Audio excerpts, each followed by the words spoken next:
Hi everyone, Natasha here, and around my home today I am in my living room at my desk. It's a little dark outside, so we're going to do the best we can with the lamp here, but I am excited to share with you my January setup in my new bullet journal. This is the bullet journal official notebook, the stealth version, the Leuchtturm 1917 stealth version that came with the new book by writer Carol about the bullet journal.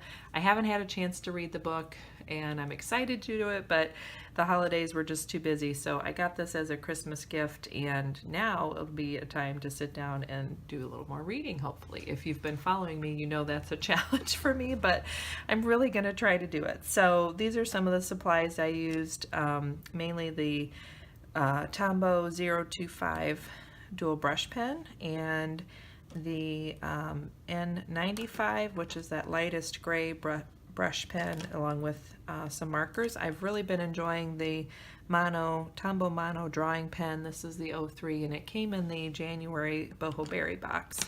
And I think I'm going to switch to using that more than anything going forward, because I was using the Microns. An 02 was my favorite to use as my daily writing pen in my bullet journal, but I was going through them way too fast. One would last me about a week, and then I'd need to get a new one. So even with a 40% off coupon, that's just too much. I don't need to be buying a pen that often, so I'm excited about how well that Tombow Mono drawing pen has held up so far.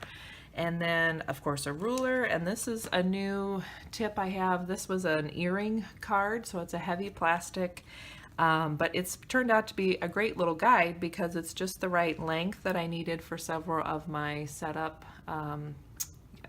weekly setup pages, the boxes that I'm using, and also I can turn it this way and it's the right size. So that's been handy to have as well. Okay, I'm going to slide this stuff over a little bit and we will go ahead and get started. So as I mentioned in my other video, I have my little sticker there, which is really cute, from the Boho Berry box for January also. So I am using my bullet journal a little differently this year, or this coming quarter, and I'm trying something out where I set up a lot of the calendar pages early on because my life is just busy and hectic and I need to be able to plan things out far in advance, and I can use my phone, but I need to see it on paper. It just helps me. So I know writer Carol's method, you do more page by page, but it really does help me to have some things set up ahead of time.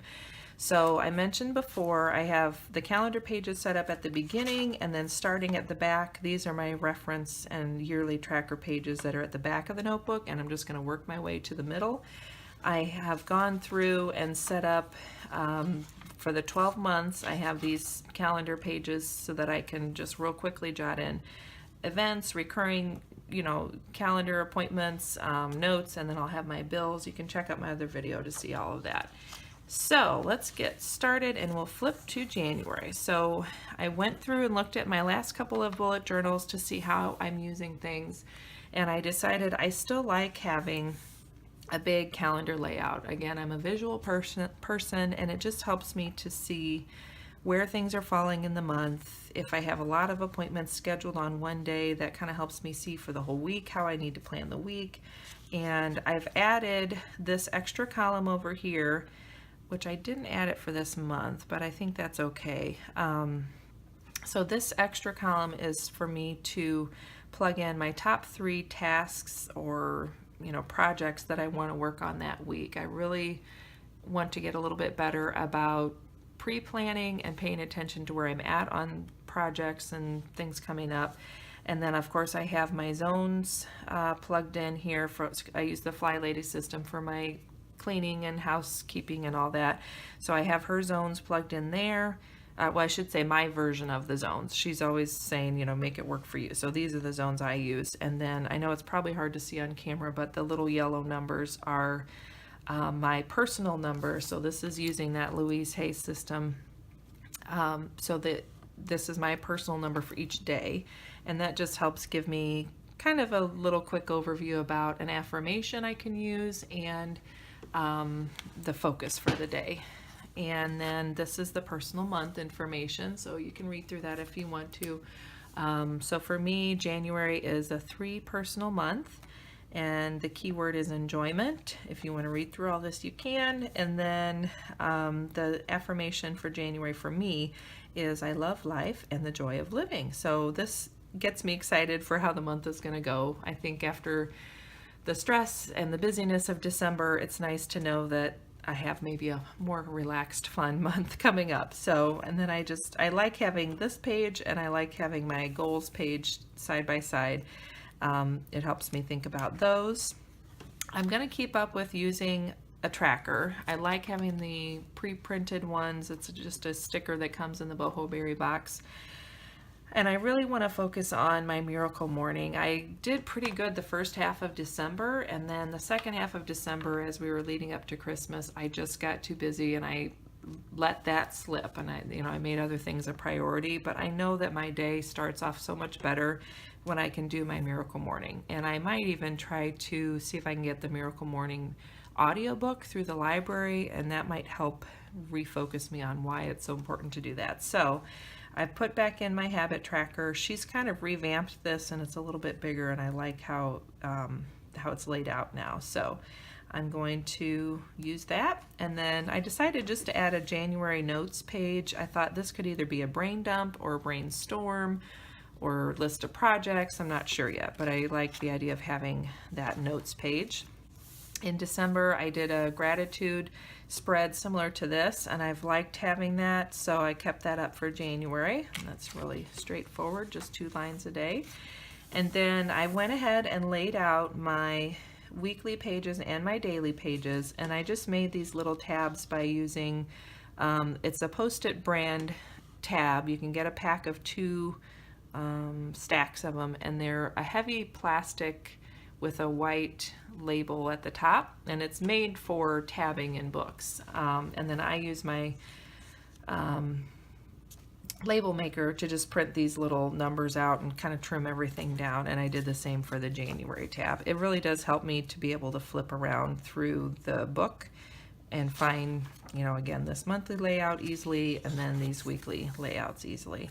And if you saw previous ones, I was just using these little paper tabs, and they work okay too, but I liked the idea of keeping it a little more uniform and just making everything the white and black. So this first one, everything is similar. I kind of mixed around where I have my tasks, my errands list, and my bills list.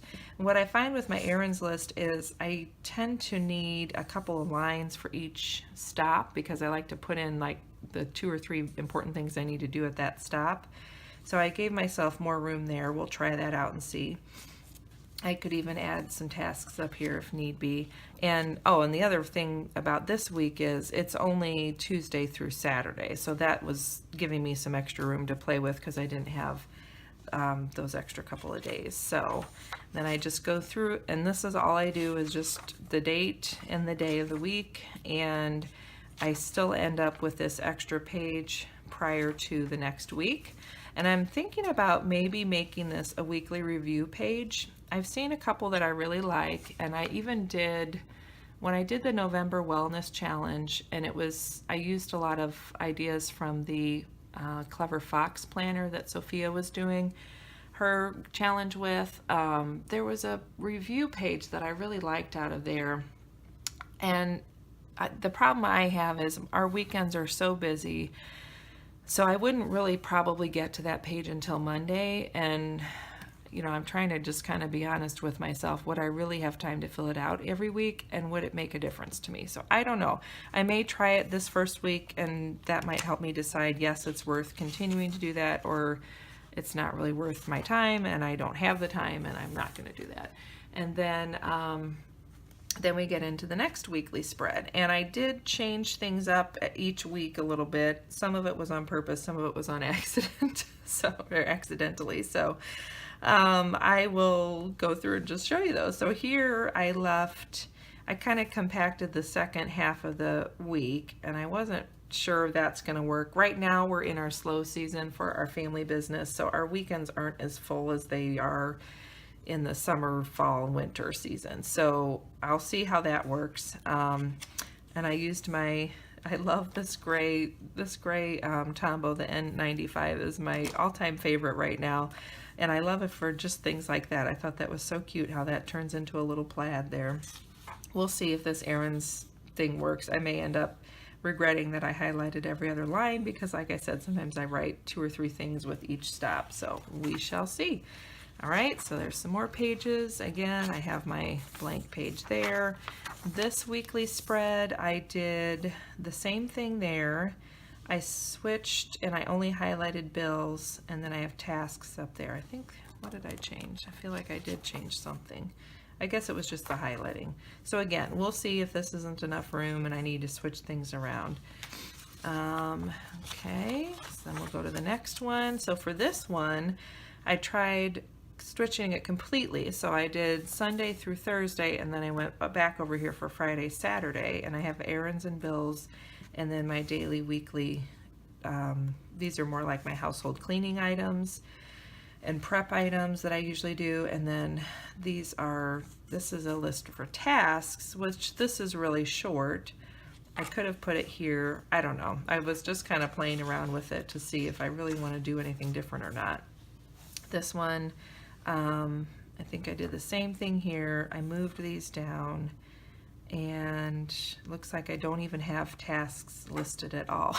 So maybe I'll just decide whether I want to put tasks up here and have a longer list or here, but we shall see. So that is, and then I go through and I have it set up through the 2nd of February because that's the end of the week.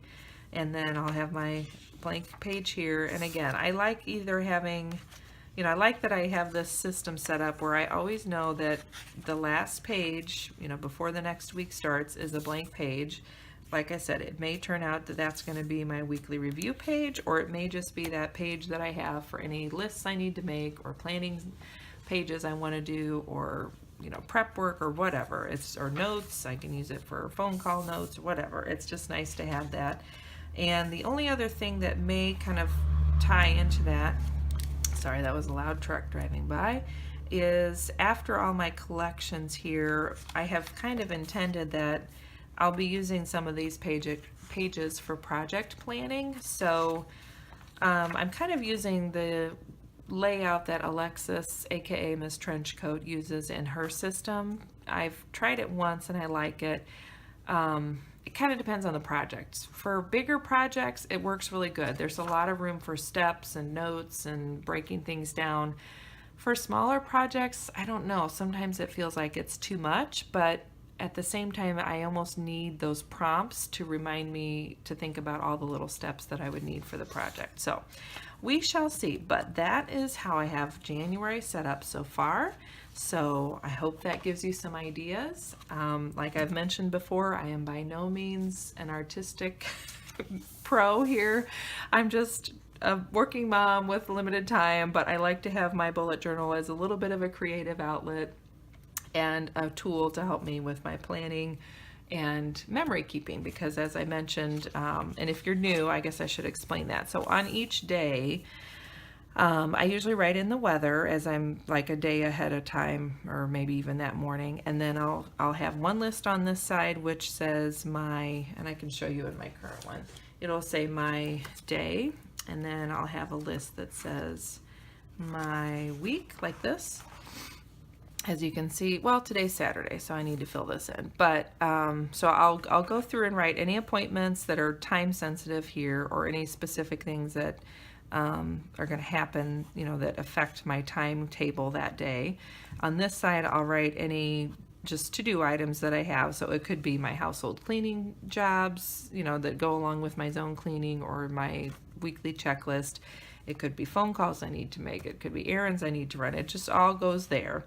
And then as the day finishes up, whatever, and usually it's the next morning, whatever space is left at the bottom of the page, I'll just write notes, and then I just do a little quick journaling at the bottom half of the page, or bottom 2/3, whatever it is. And that's my journaling for the day and my sort of memory keeping for the day. And I've loved adding that aspect in. As I was planning for 2019, I went and flipped through some of my old bullet journals and planners, and I think that's what I was missing. You know, I need the pre-planning and the future planning aspects of some sort of a planner or calendar system. But I like having a place to also do some journaling because I have a 4-year-old daughter, so sometimes it's just cute things that she said or things I want to remember, or, you know, just moments in my day that I like being able to write down. I don't want to not forget them. I mean, you're going to forget them, but it's just nice to know they're here if you ever want to go back and flip through. And I think I mentioned a long time ago, after I read this book, The Dot Journaling Practical Guide by Rachel Wilkerson Miller, it really kind of refocused my goal for keeping a bullet journal, and the memory keeping side of it became a lot more important to me. And one of the reasons I noticed it was in having my daughter. You know, there were times when I would ask my mom questions about, how did you do this when I was little, and how did you handle that? And granted, I'm the oldest of 6, so her experience was a lot different because I only have one at this point. And you know, she would do the best she could to answer the question, but I thought, gosh, I just would have loved to go back and be able to see something like this of my mom's, or even my grandmother, you know, to ask and find out just details about how daily life is. And I think that's going to be just a fun keepsake for my daughter. Who knows, maybe she won't have any interest at all, but that's my goal in keeping it, is for myself, but also maybe someday for my daughter to look at. So anyway, thank you for joining me. I hope you are excited like I am to get into the new year and get things going, and feel like we can start fresh and see what happens, see what the year holds. So don't forget to subscribe and like below. If you like these bullet journal videos, and if you have any questions or comments, you can certainly drop those down below, and I'll do my best to answer them. And I will put links to all the resources that I used in my setup. And if that's anything else that I'm missing, then just put that down in the comments too, and I'll make sure I try to answer it. So thanks again, and have a wonderful January, and I will see you soon. Bye-bye.